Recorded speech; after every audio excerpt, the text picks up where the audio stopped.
Big TV భక్తి సమాచారం WhatsApp ఛానల్లో జాయిన్ అవ్వండి. అన్ని విశేషాలు ఎప్పటికప్పుడు తెలుసుకోండి. అందరికీ నమస్కారం. Welcome to big TV. ఎన్నో ఆధ్యాత్మిక ప్రశ్నలకు సమాధానం చెప్పడానికి ఇప్పుడు మనతో పాటు ఆధ్యాత్మిక గురువులు, జ్యోతిష్య పండితులు, బ్రహ్మశ్రీ గుండెపుడి శివ సుధీర్ శర్మ గురుగారు మనతో ఉన్నారు. ఆయనతో మాట్లాడదాం. నమస్కారం గురుగారు. శ్రీమాత్రే నమః. శ్రీ గురుభ్యో నమః. గురుగారు, అమావాస్య అంటేనే చాలా మంది భయపడుతూ ఉంటారు. కానీ మహాలయ అమావాస్య అంటే ఏంటి, ఎప్పుడు వస్తుందండి? అన్న, అసలు ప్రతి నెల వచ్చేటువంటి అమావాస్య చాలా విశేషమైనటువంటిది. అలాగే మనకి అమావాస్యకి అధిపతి ఎవరు అంటే రవి, సూర్యుడు. ఆత్మకారకుడు సూర్యుడు, రవి. అంటే మనకుండేటువంటి బాధల్ని తీర్చేటువంటి వాడు, ఆరోగ్య ప్రదాత కూడా. ఆరోగ్యం భాస్కరాదిచ్చేది అని చెప్పి మనకి శాస్త్రమే ఉంది. మనకు ఆరోగ్యాన్ని ఇచ్చేది ఎవరు అంటే సూర్యుడు. మనకి తెలియకుండానే సూర్య భగవానుడు ఎన్ని కోట్లు పెట్టి కొనలేనటువంటి ఒక ఆరోగ్యాన్ని మనకి ఇస్తున్నాడు. అవునండి. సి విటమిన్ అని, ఈ విటమిన్ అని. అవునా? ప్రాతకాలంలో కొన్ని విటమిన్స్ ఉంటాయి సూర్యకిరణాలలో. సంధ్యా సమయంలో కొన్ని కిరణాలు ఉంటాయి. కొన్ని కిరణాలు హాని కలిగిస్తూ ఉంటాయి కాబట్టి బయటికి రావద్దు కొన్ని సమయాల్లో చెప్పి చూస్తూ ఉంటాం. కానీ సాయంకాల పూట వృద్ధ సూర్యుడు అంటారు. అంటే వెళ్ళేటువంటి సూర్యుడు, సూర్యాస్తమయ సమయంలో ఆ సూర్యకిరణాలు తగిలితే అంటే వచ్చిన ఎలాంటి రోగమైనా సరే, శారీరకమైనటువంటి రోగం ఏదైనా సరే, అలాంటివన్నీ కూడా తుడిచిపెట్టుకుపోతాయని చెప్పి శాస్త్రం చెబుతూ ఉంటుంది. మనకు ఒక శ్లోకం కూడా ఉంది నాన్న, నీతి శాస్త్రంలో చెప్పేటువంటి శ్లోకం. వృద్ధార్కో హోమధూమశ్చ బాలాస్త్రీ సలిలోదకం రాత్రో క్షీరన్న భక్తిశ్చ ఆయుర్వృద్ధిర్ దినే దినే అని చెప్పి ఒక శ్లోకం ఉంది. సాయంత్రం పూట వెళ్ళేటువంటి సూర్యకిరణాలు, హోమం నుంచి వచ్చేటువంటి పొగ, అలాగే మగవాళ్ళ కంటే చిన్న వయసులో ఉన్నటువంటి ఆడవాళ్ళని పెళ్లి చేసుకోవటం, రాత్రిపూట పాలతో అన్నం తినటం, పెరుగన్నం కాకుండా పాలతో అన్నం తినటం, ఆయుర్వృద్ధిర్ దినే దినే, రోజు రోజుకి ఆయుష్ పెరుగుతూ ఉంటుంది. ఓకే. అలాంటి సూర్య భగవానుడికి ఇష్టమైనటువంటి తిథి ఏదైనా ఉంది, అధిపతిగా ఉండేటువంటి తిథి ఏమైనా ఉంది అంటే అమావాస్య. ఆమహ అంటేనే సూర్యుడు, భాష్యము అంటే చంద్రుడు. చంద్రుడికి పుట్టుకకు ముందు రోజు సూర్యుడికి అధిపతి అయినటువంటి రోజు అమావాస్య. ప్రతి అమావాస్యకి మనం చేసుకోవాల్సినటువంటి కొన్ని పితృకార్యాలు ఉంటాయి. మనం పితృకార్యాలు అనే దానికంటే కూడా దాని పితృయజ్ఞం అనొచ్చు. దాని యజ్ఞంతోనే పోల్చాలి. ఒక మాట చెప్పాలంటే మనం చేసేటువంటి చండీ యాగాలు, సుదర్శన యాగాలు, వీటన్నిటికంటే కూడా గొప్పది ఏదైనా ఉంది అంటే తప్పనిసరిగా పితృయజ్ఞమే, పితృకార్యమే. అందుకనే చనిపోయినప్పుడు కూడా చూడండి, మనం వాళ్ళని ముట్టుకోవద్దని చెప్తారు. ఎవరైతే కర్తలు ఉంటారో వాళ్ళని ముట్టుకోవద్దని చెప్తారు. నిజంగా దాంట్లో ఒక నిగూఢమైనటువంటి ఒక పరమార్థం ఉంటుంది నాన్న. వాళ్ళు మైలతో ఉన్నారు, వాళ్ళని ముట్టుకోవద్దని చెప్తాం కదా. ఓ మాట చెప్పాలంటే మనం ముట్టుకుంటే వాళ్ళు మైల పడిపోతారు, మనం ముట్టుకుంటే వాళ్ళు మడితో ఉన్నట్టు. పితృయజ్ఞం చేస్తున్నట్టు కదా. యజ్ఞం చేసేవాడు దీక్షగా ఉంటాడు కదా, దీక్షగా ఉన్నవాడు మడితో ఉంటాడు కదా. మనం మైల అని పిలుస్తున్నాం, కానీ అది గొప్ప కార్యం పితృయజ్ఞం అనేటువంటిది. ప్రతి నెల అమావాస్యకి కొడుకు ఇచ్చేటువంటి నువ్వుల నీళ్ల కోసం, తిలతర్పణం కోసం తల్లిదండ్రులు, చనిపోయినటువంటి పితృదేవతలు ఎవరైతే ఉంటారో, తండ్రి, తాత, ముత్తాత, అమ్మ, నాయనమ్మ, ముత్తవ్వ, ఈ ఆరుగురు కూడా ఎదురు చూస్తూ ఉంటారు తప్పనిసరిగా. ఆ తిలతర్పణం అంటే వీళ్ళకి నెలకు ఒకసారి భోజనం పెడుతూ ఉంటాం కదా. భోజనం ఏంటి అంటే ఈ నువ్వుల నీళ్ళే వాళ్ళకి భోజనం. అవి వస్తే చాలు, నా కొడుకు నాకు నువ్వుల నీళ్ళు వదిలాడు, హ్యాపీ, సంతోషంగా ఉంటాడు. అవి తాగేసి వాళ్ళు సంతృప్తికరంగా ఉంటారట, వాళ్ళ దాహం తీరుతుంది. అంత గొప్ప కార్యక్రమం పితృయజ్ఞం. ప్రతి నెలా చేయవలసినటువంటి ఒక కార్యం తప్పనిసరిగా తిలతర్పణాలు, తప్పనిసరిగా తర్పణాలు తప్పనిసరిగా వదలాలి. అలాంటిది ఇప్పుడున్నటువంటి ప్రపంచం ఎలా ఉంది? అంతా గజిబిజి, గందరగోళం, హడావిడి. పొద్దున్న లేచినప్పటి నుంచి రాత్రి పడుకునేంత వరకు హడావిడి. పడుకున్నా కూడా సుఖమైనటువంటి నిద్ర లేనటువంటి సమయానికి భోజనం చేయలేని పరిస్థితులు, అన్నీ అంతా హడావిడిగా ఉంది. ఇలాంటి రోజుల్లో పితృదేవతలకు సంబంధించి ఒక 15 రోజులు ఉంటాయి. ఇప్పుడు మనకి దీపావళి పండుగ వస్తుంది, సంక్రాంతి వస్తుంటుంది, ఉగాది వస్తుంటుంది, శ్రీరామనవమి వస్తుంటుంది, దసరా వస్తుంటుంది. ఇన్ని రకాల పండుగలు మనం చేసుకుంటాం. మరి పితృదేవతలు కూడా పండుగలు ఉండాలిగా. అవునండి. వాళ్ళకి ఏంటి అంటే ఈ 15 రోజులు మహాలయ అంటాం. మహా అంటే ఏంటి? గొప్ప. లయము అంటే కలుపుకోవటం. ఈశ్వరుల్లో కలుపుకునేటువంటి వాడుగా లయకారకుడు అని చెప్పి పిలుస్తుంటాం కదా. సృష్టి, స్థితి, లయ. లయ అంటే కలుపుకోవడం అని అర్థం. మహాలయ, చాలామంది మహాలయ అని చెప్పి మనం మామూలుగా వాడుక భాషలో పిలుస్తుంటాం, కానీ మహాలయము, లయము అంటే ఈశ్వరులో కలుపుకునేటువంటి రోజులు.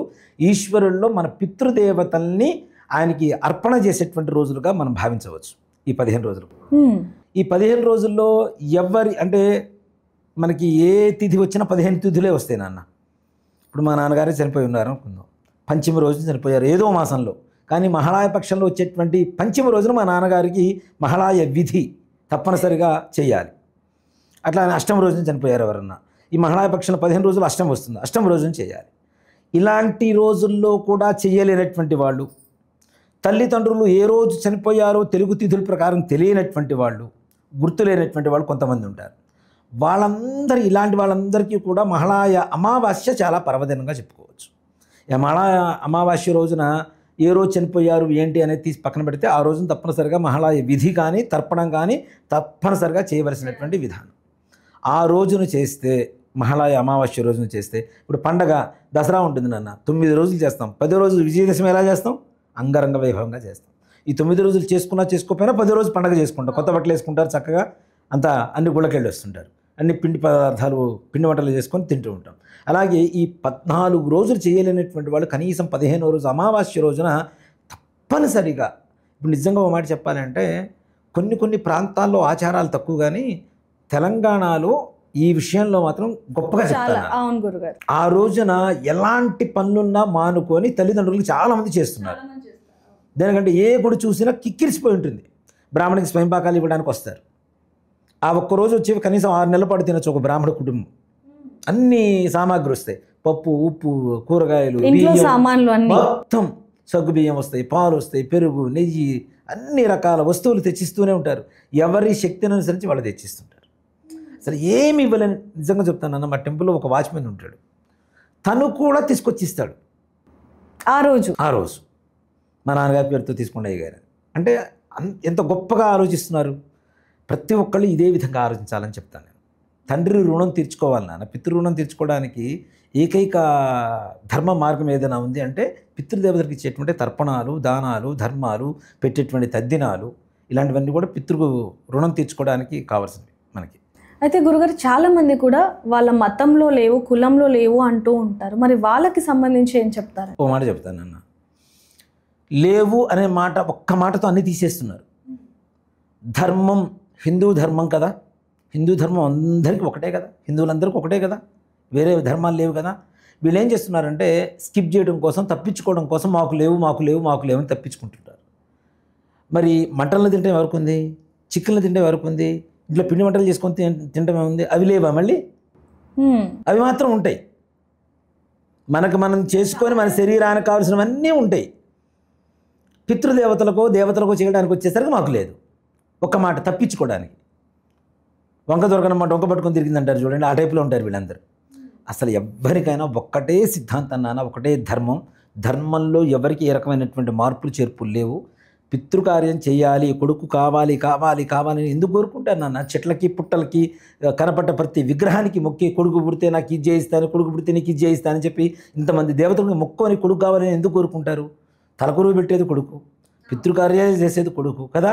అలాంటి కొడుకు పుట్టిన తర్వాత పితృరుణం తీర్చుకోవడానికి అవకాశం ఉన్నటువంటి మార్గాన్ని ఎంచుకోకుండా మాకు అలవాటు లేదు అని చెప్పి ఒక మాటతో తీసేస్తే, ఇది ఒక పెద్ద సబ్జెక్ట్ నాన్న. చేయాలంటే నిజంగా మాట చెప్పాలంటే కర్మల దగ్గర నుంచి కూడాను చాలామంది చాలా రకాలు తప్పించుకుంటున్నారు. నిజంగా ఉన్నవాడు లేనివాళ్ళు రెండూ ఒకటేనా? ఇప్పుడు లేని వాళ్ళు ఇవ్వలేకపోతున్నారు కాబట్టి వాళ్ళ శక్తి తగ్గట్టుగా ఇస్తున్నారు. ఉన్నవాడు ఇవ్వడానికి ఏమైంది నాన్న? సంవత్సరానికి ఒక్కసారి నీకు జన్మనిచ్చాడు, ఇంత విద్యనిచ్చాడు, ఇంత జ్ఞానాన్ని ఇచ్చాడు, ఇంత సంపదనిచ్చాడు, సంపాదించుకునే తెలివితేటలు ఇచ్చాడు, మరలా నీకు ఇంకొక సంతానం కలగడానికి శక్తిని ఇచ్చాడు. ఇంత ఇచ్చినటువంటి తల్లిదండ్రులకి నువ్వేమిస్తావు? చనిపోయిన తర్వాత బ్రతికున్నప్పుడు ఎట్లాగో అన్నం పెట్టవు, తీసుకెళ్ళి వృద్ధాశ్రమాల్లో పడేస్తుంటావు, కొట్టడం. మొన్న మధ్య ఒక వీడియో చూశాను అన్న, నిజంగా అట్లాంటి వాడిని అయితే తీసుకొచ్చి నడి రోడ్డు మీద గొడ్డలు పెట్టి నరికేయాలి.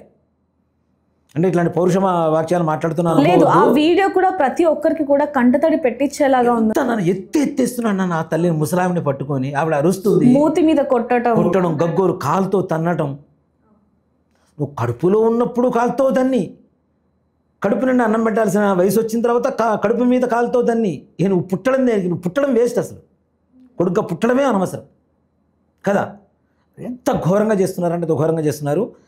ఇది రేపటి రోజున నీ కొడుకు ఇదే వీడియో చూసి నీ భార్యని నిన్ను నడు రోడ్డు మీద ఇలానే పడేస్తంత అప్పుడు తెలిసి వస్తుంది నేను చేసిన ఆ తప్పు బాధ ఏంటనేది తెలిసి వస్తుంది. చేయడా చేస్తాడు, ఇదే చేస్తాడు, అట్లాంటి కొడుకే పుడతాడు.